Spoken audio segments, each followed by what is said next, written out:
ngoma inaanza. Pana huyu binti mmoja anateswa kulikoli, unaambiwa maskini ya Mungu huyu binti yeye anapuliziwa dawa ya mbu kinoma pandani, unaambiwa yani ile anapelekeshwa tu kama mdada wa kazi, unaambiwa binti jina lake anaitwa Fight. Maskini ya Mungu binti yani mpole kinoma. Basi pana huyu mtoto wa bosi ambaye anamtesa kinoma binti Fight, unaambiwa na huyu mtoto wa bosi jina lake anaitwa Oma. Basi unaambiwa Oma ile akana mtesa kulikoli udada wa kazi Fight. Yani ilikuwa sio poa kabisa, kwa sababu Fight pamoja na mamake wenyewe ni maskini kinoma, unaambiwa, na ndio maana mtoto wa tajiri huyu dada Oma anawatesa kinoma hapa ndani. Sasa binti Fight alikuwa ni binti ambaye alikuwa anateswa kulikoli hapa mjengoni. Sasa huyu bosi tajiri hapa mjengoni anakuja kujikuta anampenda kulikoli huyu binti Fight pamoja na mamake. Sasa binti Oma ambaye alikuwa anamtesa kulikoli huyu binti Fight pamoja na mamake, mbona kinachomkuta ilikuwa ni msala. Yani hii filamu ina bonge moja la funzo. Ushai kumtesa mtu ambaye ndio bonge moja la msaada mkubwa kwako. Cha kwanza, embu subscribe channel, alafu karibu kutazama huu mchezo mzima.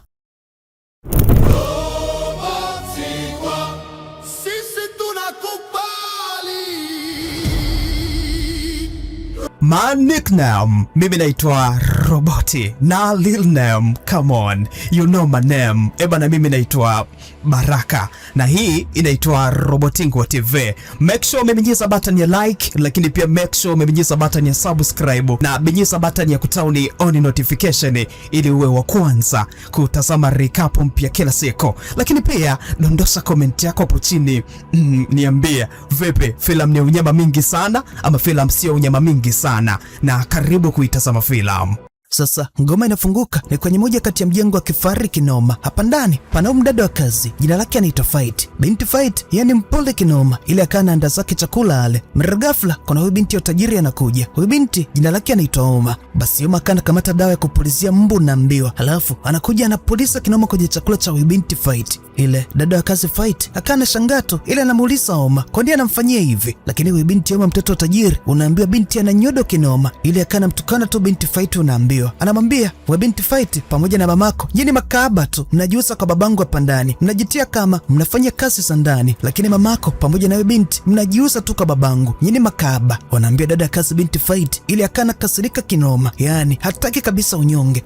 Basi binti Fight akawa anampiga kibao mtoto wa bosi Oma, na binti mtoto wa bosi Oma akawa anatoa bonge moja la mlio. Mara ghafla bosi tajiri akawa anakuja. Basi anauliza nini ambacho kinaendelea. Fight kwa nini kampiga mtoto wa tajiri? Na binti Fight ile akawa anasema kwamba binti yako ameniita mimi pamoja na mamangu ni makaba, si tunajiuza kwako hapa ndani, na ndio maana nimemgonga kinoma binti yako. Basi binti Oma mtoto wa tajiri ile akawa anapigiwa makelele kulikoli na babake. Baba hataki kabisa masiala. Dada wa kazi binti Fight pamoja na mamake wakawa wanashangaa tu, lakini mtoto wa bosi binti Oma akawa anafoka kinoma. Ili anasema yani baba, najua tu wanamtetea binti wa kazi dada Fight pamoja na mamake, kwa sababu baba mimi najua unalala nao. Unaambiwa baba ili hataki kabisa masiala, unaambiwa baba ili hataki kabisa utani. Akaona mgonga bonge moja la kofi binti yake Oma. Oma inakuwaje hana adabu, anawezaje kumwambia baba eti baba anatoka na mdada wa kazi binti Fight pamoja na mamake. Yani binti Oma akagongwa bonge moja la kibao cha dunia nzima, baba hataki kabisa utani. Sasa tunarejeshwa nyuma ya filamu ili tuone wamefikaje kwenye ugomvi. Sasa filamu inaturudisha nyuma kabisa, ni moja kati ya mitaa ambayo maisha ni magumu kinoma, yani raia wanateseka kinoma hapa mtaani na serikali yao haiwajui kabisa. Sasa kwenye hii mitaa maskini ya Mungu pana huyu mama mmoja, yeye anaendelea kuchoma zake mandazi. Mama anapambana kinoma, unaambiwa. Basi mama yuko na huyu mtoto wake. Huyu mtoto wake ndio huyu binti Fight. Ile binti Fight anaendelea kuhudumia wateja tu. Fight anahudumia wateja vizuri kwelikweli. Masaa yanaendelea kusonga mbele. Hapa mtaani maisha ni magumu kwelikweli. Sasa mara ghafla wakawa wanakuja washikaji fulani hivi hapa mtaani. Hawa washikaji wamesoma kinoma, yani mpaka chuo kikuu, lakini unavyoona hawana kazi kabisa, na mbaya zaidi serikali yao haiwatambui kabisa. Inawaita tu ni vijana ambao waaini wamekosa kazi, na bunge lao bungeni yani haliwazungumziki kabisa wa vijana. Sasa wabunge wao wenyewe wanaendelea kuishi maisha ya kifahari tu na kuendelea kujilimbikizia mali, unaambiwa. Lakini huku mtaani kwa washikaji unaambiwa maisha ni magumu kinoma, yani vijana wanakosa mpaka ile ya kwenda kununulia mandazi, na huku mtaani wananchi wakiwa wanaendelea kukatwa kodi kama zote, alafu pesa za kodi viongozi wao wanabeba, wanaendelea kujilimbikizia mali tu, wakati huko kwa raia maisha ni magumu mbaya mbovu. Sasa unaambiwa hawashikaji washikaji vijana wakawa naona sisi tumechoka, unaambiwa sasa hivi liwalo na liwe. Unaambiwa washikaji wakawa wanakuja kwenye hiki kibanda kwa huyu mama, wanamwambia mama, embo leta bidhaa,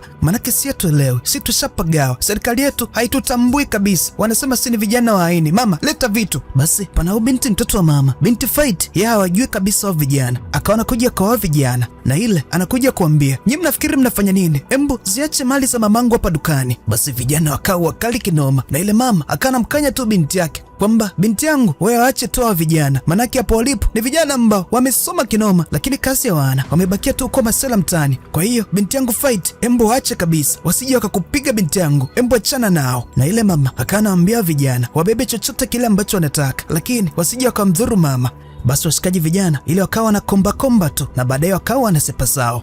Maskini ya Mungu, mama pamoja na binti yake Fight ile wakawa wanawaza kinoma, weacha tu. Basi baadaye mama ameuza ile akana hesabia pesa zake. Maskini ya Mungu, kiasi cha pesa ambacho amepata ni kidogo kweli, na hapo unavyomuona watu wa mapato, watu wa kodi wanakuja, lakini mama ile akana mshukuru Mungu tu, manake hakuna namna. Na binti yake Fight ile anapambana kweli, anasoma tu. Basi binti akana zungumza na mama yake kwamba mama, wale vijana ni hatari kweli, lazima twende tukawaripoti kwa viongozi. Ile mama akana mjibu tu binti yake kwamba tukaripoti kwa viongozi gani, wakati viongozi hao viongozi ndio wamesababisha maisha kuwa magumu kweli hapa mtaani. Sasa tutaenda kwa ripoti kwa nani wale vijana? Yani binti yangu acha tu. Basi ile mama akana mbembeleza binti yake, akiamini siku moja labda pengine maisha yao yatakuja kodi mazuri. Sasa huko ni upande wa pili, ni moja kati ya mazingira ambayo maisha ni mazuri kinoma, yani hapa ndani ni full YC kiyoyozi kama chote. Pana huyu binti wa tajiri, huyu binti yekalala mpaka sasa hivi, na ile anaendelea kuzungumza na simu tu, yani vibe ni kama lote. Na huyu binti ndio binti Yoma, mtoto wa tajiri hapa mjengoni. Basi kila kitu kwake ni unyama mwingi unaambiwa. Basi ile binti Yoma kana amka, anakuja kwa mdada wa kazi, anamdharau kinoma. Ila kwanza anamuita kwamba nataka uniandalie chakula, na leo mimi siwezi kula sana chakula, kwa hiyo nataka uniandalie chakula kidogo tu,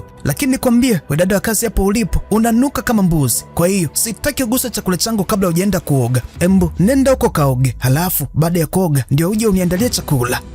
Maskini ya Mungu, udada wa kazi akana dharaulika kweli, lakini hakuna namna, atafanyaje tena? Ile akana kubali tu. Masaa yakasonga mbele, binti Yoma mtoto wa tajiri ile kashahudumiwa chakula, lakini binti Yoma akana mwita tena mdada wa kazi ile, anamwambia nimekwambia kwamba lete mayai ambayo umeshayakaanga vizuri, halafu nikatakatia vipande vidogo, ila wewe umeletea kama yalivyo. Embu njoo nisaidie katakata hapa. Yani mdada wa kazi, ukifanya hivyo tena mimi nakwambia nitakugonga makofi. Lakini mdada wa kazi akanamwambia Yoma mtoto wa tajiri, uendelea kulopoka, unasemaje sasa ukijaribu kunigusa? Nakwambia binti wa tajiri, yani nitakachokufanya hautasahau kabisa maisha yako yote. Na uko ni upande wa pili kwa binti Fight. Basi anapita zake huko mtaani, mara ghafla akaona kutana na wale vijana ambao maisha ni magumu kinoma hapa mtaani, yani njani kama yote. Basi washikaji wakanamwambia binti, embo leta hicho ambacho umekibeba. Ile binti akana goma tu, unaambiwa kwamba mimi siwezi kutoa, yani hicho ambacho mnataka mimi naambia siwezi kabisa kutoa. Basi mshikaji akana mlazimisha kweli binti, na ile binti Fight akana mgonga mshikaji sehemu mbaya, na binti Fight akana chomoka kinoma, yani binti alikimbia mbio za dunia nzima. Na huko mshikaji baada ya kupigwa sehemu mbaya, basi ile anaumia kinoma, unaambiwa binti Fight akana chomoka nduki, anakuja kurejea nyumbani kwa mama, na anakuja kumgia mama kile kitu ambacho ametumwa. Mama kana muuliza binti yake, mbona binti yangu, yani una hema kinoma, shida ni nini?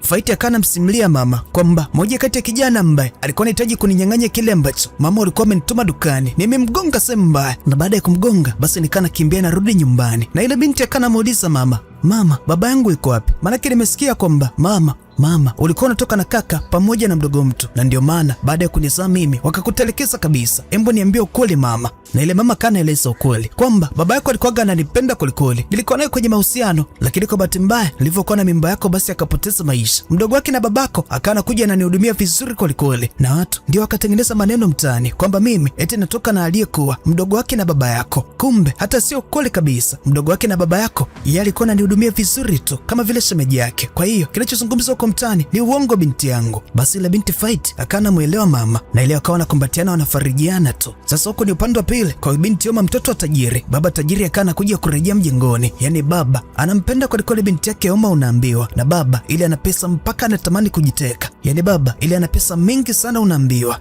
Basi baba akanasema binti wa kazi yuko wapi ili aje aniandalie chakula hapa sebreni, manake hapa nilipo na njaa kwelikweli. Basi binti akanamwambia baba, nimeshamtimua mdada wa kazi, manake dada wa kazi alikuwa anagombana kwelikweli na mimi hapa ndani, kwa hiyo nimeshamtimua kabisa. Baba kana kasirika kinoma, anamwambia kwa nini umemfukuza? Sasa utaenda kuniandalia chakula, embu nenda kaniandalia chakula huko. Haiwezekani umemfukuza mdada wa kazi hata bila kunipa taarifa. Ila binti Oma kinyonge kinoma kweli akanaenda kumwandalia chakula baba, manake baba amekasirika kwelikweli.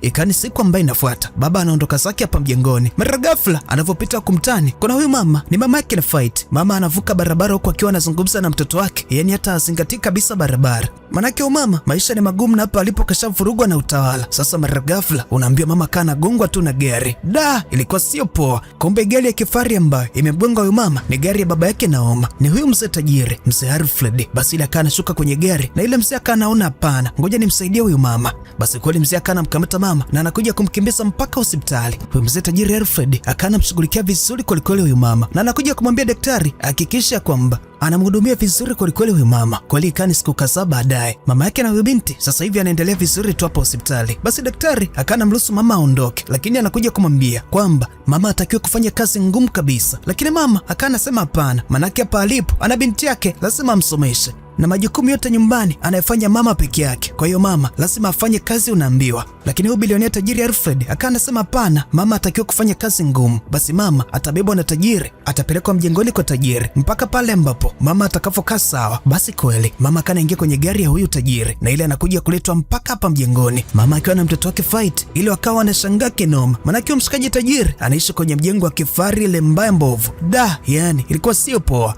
Lakini mshikaji tajiri Alfred yakanyoka kinoma. Basi akanamwambia mama asiwe na wasiwasi kabisa, yeye hapa ndani ajisikie kama yuko nyumbani tu. Na ile binti yake na tajiri basi akana kuja, na tajiri akana mtambulisha binti yake kwamba huyu ni binti yangu, jina lake anaitwa Oma. Na basi akana mtambulisha Oma kwamba binti yangu Oma, huyu mama yuko na mtoto wake, hali yake haijakaa sawa, mpaka atakapopona basi ndio ataondoka hapa ndani. Unaambia mama akana kuja kukabidhiwa chumba hapa ndani. Mama anaambiwa ajisikie yuko nyumbani, alafu chumba ni kizuri kinoma. Yani hapa mjengoni mama kapewa chumba kizuri kama nini. Mama yake na binti Fight ila kana mshukuru Mungu tu, na kwa upande wa pili kwa binti Oma anamlaumu tu baba kwamba baba umemkaribisha umama hapa ndani, ni mama ambaye amekaa kimaskini tu, eti kwa sababu umemgonga na gari ndio umekuja kumkaribisha hapa ndani. Kwa nini sijui baba uko hivyo? Binti Oma amekasirika kwelikweli, manake anamuuliza baba hawa ambao amekuja hapa ndani binti Oma hawapendi kabisa. Ikani siku ambayo inafuata binti Fight amelala hapa mjengoni kwa tajiri, amefurahia kwelikweli. Akanamwambia tajiri kwamba baada ya kulala na mamangu basi tumejikuta tuna starehe kwelikweli. Yenyewe tajiri, si tunashukuru kwelikweli. Basi tajiri, mimi naomba niende kule nyumbani nikabebe nguo zetu pamoja na mamangu, manake nilisahau kule nyumbani ambako tulikuwa tunaishi mara ya kwanza. Basi tajiri akasema hamna shida. Binti yake na tajiri binti Oma kana kuja, anamuuliza baba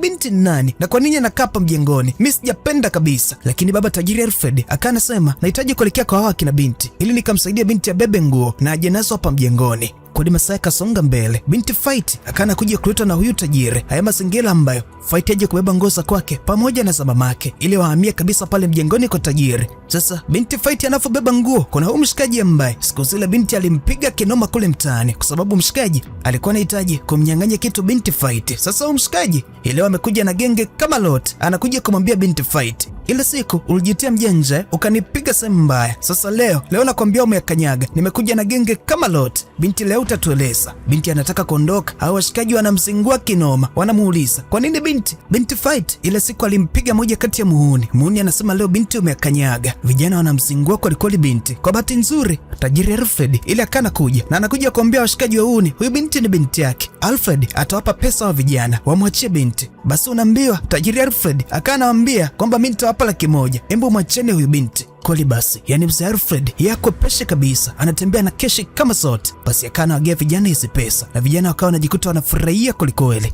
Na tajiri Alfred akana mbeba huyu binti Fight anakuja kumleta mpaka mjengoni. Yani tajiri anamjali huyu binti kama vile mtoto wake. Na hapa mjengoni ndio kwa huyu binti mtoto wa tajiri, binti Oma. Yamekaa zake hapa ndani anazungumza na simu tu kwamba baba, kuna moja kati ya wasichana ambao amewaleta hapa ndani, mimi siwapendi kabisa. Sijui kwa nini baba kafanya hivyo. Mara ghafla mtoto wa tajiri Oma akiwa anaendelea kuzungumza na simu, mlango ukawa unagongwa. Kumbe ni huyu binti Fight. Basi akana kuja kwa mtoto wa tajiri kwamba mimi nataka kujitambulisha, mimi naitwa nikwambie nisikwambie. Yani binti Fight ana furaha kweli, ili akijua labda na binti mtoto wa tajiri Oma atakuwa na furaha, lakini Oma akawa na mdharau kweli huyu binti Fight kwamba wewe ni binti ambaye kwanza unanuka kinoma, umekaa hapa mlangoni uko tu eti alafu unakuja unasema unataka kujitambulisha kwangu. Embu toka hapa, sitaki hata kukuona. Ndo hivyo tena, ile binti Fight akaanaondoka kinyonge kabisa, na binti Oma mtoto wa tajiri anaendelea kuzungumza na simu hapa ndani. Anasema yani simpendi kabisa mdada ambaye amekuja kuishi hapa na mamake, ni washamba tu. Siku zikaendelea kusonga mbele. Basi binti Fight yanapendwa kulikoli na utajiri hapa mjengoni. Tajiri leo kanaelekea zake kazini, na binti Fight akanamwambia tajiri Alfred kwamba nitafanya usafi hapa ndani, yani nitahakikisha napika, nafanya kila kitu hapa ndani. Lakini tajiri akanamwambia binti asijali kabisa, akifanya hivyo basi atakuwa anamlipa mshahara. Na ile binti akanasema basi ngoja niende zangu jikoni nikaendelee kuandaa chakula. Na baadaye masaa yakasonga mbele, binti anazungumza pamoja na mamake kwamba utajiri amekuwa ni mtu poa kinoma, na tajiri kweli kasharejea kutokea kazini. Yani tajiri Alfred anamjali kweli mama pamoja na mtoto wake Oma. Basi akana wachungulia pandani kama wako sawa. Kumbe na ile yani wako sawa kabisa, wanaendelea kuvibe tu. Tajiri Alfred basi akana sema wakaribia sebuleni aje wapate chakula. Kweli Fight pamoja na mamake wakawa wanakuja hapa sebuleni wanapata chakula. Basi tajiri akanamuuliza mbona huyu binti Fight waende shule, na mama kanaeleza kwamba mama alikuwa anapambana kinoma na anaendelea kujiwekeza pesa kidogo, na ili akipata pesa ampeleke binti yake chuo. Lakini wasi kuamini tajiri akawa anasema utakavyofika muda wa kumpeleka chuo binti, basi tajiri atampeleka. Yani tajiri hana noma kabisa. Unaambia binti Fight akana furahia kweli, lakini mtoto wa bosi Oma akana kasirika kweli. Yani Oma anachukia eti kuona baba amesema atampeleka binti Fight chuo. Siku zikaendelea kusonga mbele. Basi binti Fight anapambana kweli hapa ndani, lakini mtoto wa tajiri Oma ile anampelekesha tu, anamwambia embu nenda kafagia chumba changu, maana yake umekakapa huko tu. Na ile binti Fight kweli akana kuja kufanya usafi huko chumbani kwa huyu binti Oma, lakini Oma anampelekesha kweli binti Fight. Unaambiwa yani binti Fight akanajikuta anapelekwa kweli hapa ndani, anafanyishwa mikazi kama yote, ila Fight yani mpole tu, maskini ya Mungu. Na binti Fight anamheshimu kweli tajiri hapa ndani, yani binti Fight anamjali kweli tajiri hapa ndani, lakini Oma mtoto wa tajiri anafanya hapa ndani vituko kama vyote. Ile binti Fight kafanya usafi hapa ndani, pamependeza kweli, lakini binti Oma ile akana kamata kinywaji anamwaga tu hapa chini makusudi kabisa. Baadaye binti Fight anakuja kuambiwa Fight, embu fanya usafi, embu hakikisha kwamba una deki tena hapa ndani. Binti Fight akana sema hapana, yani mimi nimefanya usafi afu unamwaga kinywaji, eti ukitaka mimi nifanye usafi tena. Basi Oma mtoto wa bosi ila kana mfokia kweli Fight, lakini Fight akana sema hapana, hawezi kufanya usafi mara mbili tena hapa ndani. Binti mtoto wa tajiri Oma akana sema ngoja, yani huyu binti Fight ataona, analeta sakuleta, ngoja hanijui. Ikawa ni siku ambayo inafuata. Tajiri Alfred yamekaa hapa nje akiwa na mawazo kweli, lakini binti Fight akana kuja kwa tajiri, na ile anamjali kweli tajiri. Anamuuliza tu, tajiri, mbona umekaa ukiwa na mawazo kweli, shida nini? Tajiri akawa anasema yanapunga upepo tu, na tajiri anakuja kugundua kwamba kumbe binti Fight amenyoka kinoma. Binti Fight anamjali kweli tajiri. Basi tajiri Alfred akana furahia kweli na huyu binti Fight, yani ile wanaenjoy tu. Na binti Oma binti wa tajiri anaona upande wa juu, binti anaonea wivu kweli jinsi ambavyo baba anaenjoy kweli na binti Fight. Binti wa tajiri binti Oma anaona wivu kweli, yani ameshikwa na kijicho kama chote. Siku ambayo inafuata binti Fight anaendelea kupambana, anapiga usafi tu hapa ndani. Mtoto wa tajiri Oma anakuja kufight, anamdharau tu kwamba wewe na mamako ni watu ambao ni maskini, hamna makazi kabisa, na babangu ndiye ambaye kawapa hifadhi hapa ndani, yani baba yangu kawastiri, wewe pamoja na mamako maisha yenu ni magumu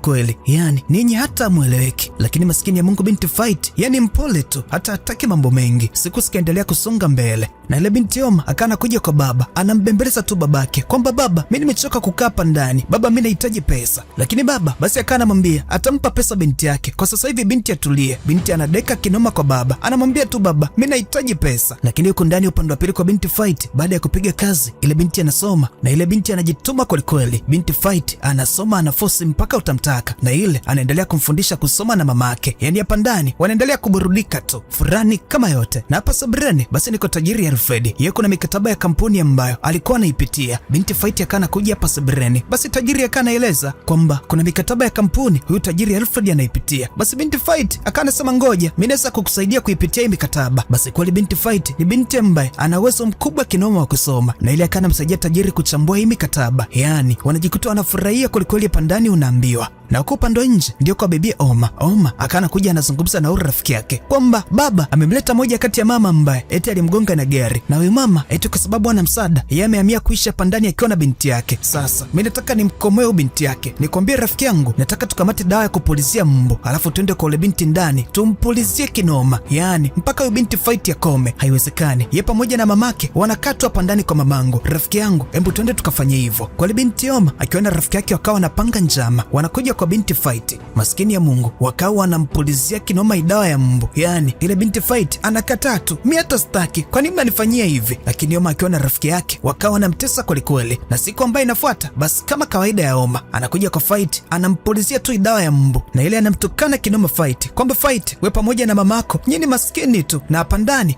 nyinyi makahaba kwa babangu, yaani ninyi ni kama vile mnajiuza tu kwa babangu, kwa hiyo nyinyi makahaba tu. Maskini ya Mungu, binti Fight akawa anaumia kinoma, akaona hapana, mimi sifagili unyonge. Binti Fight akawa anagonga bonge moja la kofi mtoto wa tajiri Oma. Mtoto wa tajiri ile anapiga makelele, analia tu. Maskini ya Mungu, baba tajiri ile akawa anakuja, anamwona mtoto wake Oma analia tu. Oma akawa anaeleza kwamba binti Fight ndiye ambaye kanipiga. Fight akawa anauliza kwa nini kampiga. Fight akawa anaeleza kwamba mtoto wako Oma hana adabu kabisa, amenitukana mimi na mamangu, amesema mimi ni makahaba ambao tunajiuza kwako tajiri. Basi tajiri Alfred naye pia kana kasirika kinoma, anamfukia tu mtoto wake Oma. Kwa nini Oma amekuwa na adabu kiasi hicho mpaka amelopoka ya maneno? Unaambia binti Oma akawa anasema ndio baba, ni kweli, yaani hao ni makahaba tu wanajiuza kwako. Baba akawa anamgonga bonge moja la kofi binti yake Oma awe ana adabu kabisa. Haiwezekani binti yake anarupuka tu hapa ndani. Na baadaye baba tajiri ile akawa anaitisha kikao, anasema kile ambacho kimetokea hataki tena kitokea hapa ndani, anamkanya kwelikweli binti yake Oma.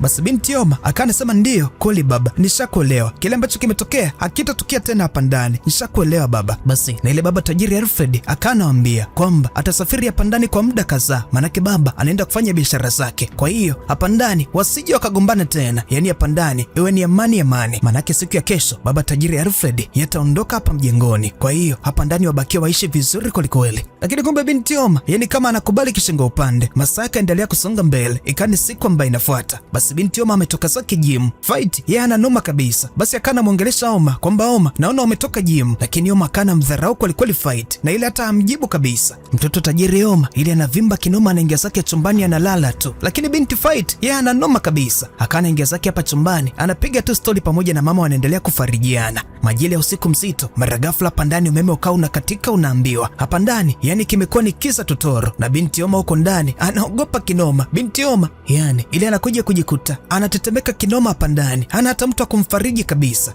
lakini binti Fight yeye amejaa upendo tu. Basi akana kuja kwa Oma hapa ndani, yani anambembeleza kinoma. Binti Oma asiwase kabisa, Fight anaendelea kumfariji tu. Fight ni dada ambaye amejaa upendo kama wote. Siku zikaendelea kusonga mbele, ikani siku ambayo inafuata. Binti Oma jana kasaidiwa kulikoli na Fight. Leo Fight akana kamata chakula ili anakuja kumpa Oma, anamwambia Oma yani usijali kabisa, leo nimekuletea hiki chakula kwa sababu sasa hivi mimi na wewe ni marafiki. Lakini Oma akawa na dharau kinoma kwamba eti kwa sababu umenisaidia jana usiku mema ulivyokuwa umekatika, unafikiri mimi na wewe ni marafiki? Wewe ni maskini tu, pamoja na mamako ni watu ambao hamna maana kabisa hapa ndani. Maskini ya Mungu, binti Fight akana ondoka ili anaumia kinoma, maana yake kadharaulika kweli na Oma. Ikani siku ambayo inafuata, Fight anaendelea kupiga zake usafi tu hapa sebreni. Sasa ile amesafisha hapa sebreni pameng'aa kinoma. Binti Oma mtoto wa tajiri ile akana kamata maziwa anayamwaga tu hapa chini. Binti Fight maskini ya Mungu anaumia kinoma, lakini binti Oma anamwambia koma na yeyote. Kumbuka baba tajiri hapa mjengoni kasafiri. Sasa mara ghafla baba tajiri akana rudi, anaona kile ambacho binti yake Oma anafanya. Yani binti Oma amekuwa ni binti mwenye tabia mbaya kwelikweli. Baba akana anaona usinitanie, anamwambia Oma, wewe ndiye ambaye nimekuona na mwaga ya maziwa. Sasa binti Fight ole wako ufanye usafi. Atakayefanya usafi ni yeye mwenyewe binti Oma ambaye kamwaga. Oma, embu kamata ile dikio, hakikisha unafanya usafi. Yani baba, siwezi kuvumilia kabisa ujinga. Kweli binti Oma leo kabananishwa na baba, na ile akaa anapigishwa usafi hapa ndani. Unaambiwa Oma baadaye ameingia pandani, ana hasira tu, anaumia kwelikweli. Siku ambayo inafuata Oma kanaona sasa, leo ngoja nilipize kisasi. Binti Fight amekaa zake hapa nje anasoma kwelikweli. Oma kana kuja kwa Fight, anakuja kumwambia Fight, wewe ni kama mfanyakazi hapa ndani, embu njoo kule chumbani kwangu uje ufanye usafi, manake wewe ni kama dada wa kazi tu hapa ndani, hauna heshima yote ile, njoo ufanye usafi chumbani kwangu. Basi binti Fight yani mpole tu kweli, akana kubali, lakini baba yake na Oma akana mkataza kabisa Fight kwamba sehemu ambayo unatakiwa kufanya usafi hapa ndani ni sebreni pamoja na jikoni na sehemu za upande wa nje labda, na huko hakikisha unashirikiana na binti Oma, na binti Oma chumbani kwake afanye usafi yeye mwenyewe, manake binti Oma ni mtoto wa kike na baba tajiri anamfokea kwelikweli mtoto wake Oma. Oma aache kabisa kumpelekesha Fight hapa ndani. Oma asimchukulie Fight kama vile mdada wa kazi. Ikani siku ambayo inafuata Fight pamoja na mama wamekazao hapa sebreni wanaangalia TV tu. Mara ghafla binti Oma akana kuja, anakamata remote na ile anabadilisha tu channel, anampelekesha kinoma mama pamoja na mtoto wake, yani hata hawajali kabisa. Maskini ya Mungu binti Fight anaumia kwelikweli, na ile anasema ndani anapiga tu story na mama wafanyaje, lakini mama akana mtuliza tu binti yake Fight kwamba binti yangu etulia, huyu binti Oma ni binti ambaye hana heshima kabisa na hana adabu kabisa. Lakini binti Fight yeye asijali kabisa, hata asigombane naye. Siku ambayo inafuata tajiri Alfred amekaa zake hapa nje anapunga upepo tu. Mama yake na Fight akana kuja kuzungumza na Alfred. Basi Alfred akanaeleza kwamba yani huyu binti Oma tangu alivyompoteza mama yake alipokuwa na umri wa miaka 14, binti Oma tabia zake zimebadilika kabisa. Amekuwa ni binti ambaye yani hapa ndani Oma hajanyoka kabisa. Oma tabia zake ni za ajabu ajabu. Na ile mama yake na Fight basi akana mposa tu tajiri kwamba tajiri, usijali, pole sana, kumbe ushampoteza mke wako. Tajiri akana sema ndio hivyo, nilishampoteza mke wangu, lakini hakuna kitu ambacho kimeharibika. Naendelea kumlea mtoto wangu Oma, japo ni vigumu kwelikweli kumpa malezi peke yangu, lakini naendelea kupambana kwelikweli kama baba. Mama yake na Fight ili akana mfariji tu tajiri, na baadaye tajiri basi akana mletea mama yake na Fight daktari hapa ndani. Na daktari akana toa majibu kwamba mama yake na Fight sasa hivi amepona kabisa, anaweza kuondoka hapa mjengoni kama anataka. Na ile daktari akana ondoka. Huko upande wa jikoni binti Fight anaendelea kupiga kazi. Binti Fight anapambana kwelikweli, yani Fight kanyoka tu, ana tabia zimenyoka kama nini. Ile mtoto wa tajiri Oma kana kuja anamwonea wivu kwelikweli Fight, amekamata glasi anatamani kumbonda na glasi. Sema ndio vile binti Oma hawezi kabisa kufanya hivyo, ila Oma ana wivu kwelikweli na Fight. Ikani siku ambayo inafuata leo baba anakuja kuwaita wote sebreni. Basi akana waga kwamba baba atasafiria pandani kwa takriban kama wiki nzima, wahakikisha pandani wanakuwa makini kwelikweli. Binti Fight ahakikisha anaishi vizuri kwelikweli na binti Oma, na binti Oma ile akana ambiwa ahakikisha anamheshimu kwelikweli Fight pamoja na mama yake. Na ile baba akaondoka. Majira usiku akawa anaingia, binti Fight amelala pandani, akana sikia chumbani kwa binti Oma yanatoka makelele kinoma. Kumbe binti Oma amekabwa kwelikweli na Oma. Basi Fight yani binti ambaye amejaa upendo kama nini, ili akana kuja kwa Oma anamwambia Oma, wewe usijali kabisa, mimi nitakutendea vizuri, yani Oma usiwe na wasiwasi kabisa, mimi nakwambia. Sasa binti Oma msichana ambaye alikuwa anamdharau kwelikweli, anamchukulia poa tu hapa ndani kama mdada wa kazi. Leo Fight ndio anakuja kumsaidia Oma, unaambiwa da. Basi Oma ile akana shangaa tu, mtu ambaye Oma alikuwa anamtesa kwelikweli leo ndio amekuja kuwa msaada kwa Oma. Siku ambayo inafuata binti Oma akana kamata ice cream, anamuita Fight, anamwambia Fight, hebu njoo tupate ice cream wote, manake Fight wewe umenisaidia usiku wa jana, haki tena ningekufa hapa ndani, manake nilikuwa nateseka hadi sio poa, ila Fight wewe kaamua kunisaidia, kwa hiyo tupate ice cream pamoja. Halafu mimi nawe sasa hivi yani itakuwa ni full upendo tu, hamna kugombana tena. Mimi nawe sasa hivi ni full amani kama mbinguni. Siku zikaendelea kusonga mbele. Pana udada rafiki yake na Oma. Basi leo akana jaribu kumtesa udada Fight, lakini Oma akana kuja anamtetea Fight. Unaambiwa rafiki yake na Oma akana mwambia Oma, Oma wewe ndiye ambaye ulinipa oda kwamba niwe namtesa kwelikweli udada Oma, sasa hivi unakuja kunigeuka eti unamtetea dada Fight. Ndio hivyo sasa hivi Oma anajikuta anamtendea vizuri kwelikweli dada Fight. Oma hataki kabisa kumtendea vibaya dada Fight, yani Oma ile amenyoka kinoma. Yani Oma amekaa sasa hivi sebreni pamoja na Fight, wanaendelea kutazama TV pamoja, wanafurahia, wamekuwa kama mtu pamoja na dada, buruda zimekuwa ni kama sote. Baadaye Oma akana kuja kwa mama yake na Fight, ile anakuja kumwomba msamaha tu kwamba mama, najua nilikuwa nakukosea kwelikweli hapa ndani, lakini mama sasa hivi mimi nimenyoka kinoma, yani mama mimi sasa hivi sina noma kabisa na wewe, basi naomba naomba nisamehe kwa jinsi ambavyo nilikuwa na kudharau mama, nilikuwa na kukosea wewe pamoja na mtoto wako Fight, lakini sasa hivi mi Oma nimenyoka kwelikweli. Basi mama yake na Fight hana noma kabisa, ila kana mkumbatia tu Oma. Sasa hivi hapa ndani wanapendana mpaka utawataka, yani wanafurahia hapa ndani. Sasa hivi wanatazama TV pamoja tu, imekuwa ni buruda kama sote. Oma, Fight pamoja na mama yake na Fight, yani wanafurahia hapa ndani kama vile wote ni watoto wa mama mmoja, wanaburudika hapa ndani. Yani ilikuwa sio poa. Na ile binti Oma akawa anaeleza jinsi ambavyo alimpoteza mama yake alipokuwa na umri wa miaka 14, lakini binti Fight akana mfariji tu Oma. Binti Fight anambembeleza tu Oma, manake Oma alikuwa anajisikia uchungu analia, lakini Fight anambembeleza Oma kinoma hapa ndani. Imekuwa ni upendo kama wote. Na baadaye baba yake na tajiri Oma basi akana kuja kurejea hapa mjengoni. Tajiri anashangaa mtoto wake Oma sasa hivi anapendana kinoma na Fight. Binti yake Oma sasa hivi amenyoka kinoma, anampenda Fight pamoja na mamake. Basi tajiri akana furahia kwelikweli. Tajiri akana mpongeza tu binti yake Oma kwamba Oma, niliondoka makusudi tu, nilijua kabisa nikikuacha hapa ndani ukiwa na Fight pamoja na mamake basi utakuwa poa kabisa Oma. Ndio hivyo baba, nimesharudi, yani nimefurahia kwelikweli kuona mtoto wangu Oma unaishi vizuri pamoja na Fight pamoja na mamake na Fight. Baba anampongeza kwelikweli mtoto wake Oma, manake sasa hivi mtoto wake Oma kanyoka kama nini. Na ile baba basi akanawaita sebreni wote kwa pamoja, wanagonga chakula kama familia moja hapa ndani. Sasa hivi buruda zimekuwa ni kama sote. Na baba akanamwambia mama yake na Fight, mama, usiondoke hapa mjengoni hata kama umeshapona, wewe utaendelea kuishi na mtoto wako Fight hapa ndani, yani tutaendelea kuishi wote hapa mjengoni kama familia moja. Basi ikawa ni baada ya miaka 9 baadaye, unaambiwa tajiri kampenda kinoma mama yake na Fight. Tajiri kamuoa mama yake na Fight, na huyu mama yake na binti Fight sasa hivi imekuwa ni kama ni mama yake na binti Oma. Yani hapa ndani sasa hivi buruda ni kama sote, wanaenjoy kinoma. Hadi ilikuwa sio poa. Baba tajiri Alfred pamoja na mama yake na Fight wanapendana kwelikweli, na huyu binti Fight pamoja na mtoto wa tajiri Oma wanapendana kwelikweli. Leo akawa anaingia hapa mjengoni wakiwa wanafuraha kama lote. Yani hapa mjengoni imekuwa ni buruda mingi sana, yani hapa mjengoni imekuwa ni vibe kama lote, wanaendelea kuenjoy tu naambiwa. Basi ile mala maandishi akawa yanapita, halafu filamu likawa linaisha. Hebu niambie hapo chini kwenye comment mwenetu, vipi, filamu ilikuwa unyama ni mingi sana ama filamu haikuwa unyama mingi sana? Dondosha comment yako hapo chini niambie, filamu ilikuwa ni vibe mingi sana au filamu haikuwa ni vibe mingi sana? Na tukutane siku ya kesho kwenye next recap, na unyama utakuwa ni mingi sana, usikose mwenetu. Roboti, movie zako ni hatari, kila mtu anazikubali. Unasimulia kwa utulivu, lakini ndani ni mzuka hatari. Maunyama fulani nachanganya na kachumbali, ukishazama humo vinega bora ukae.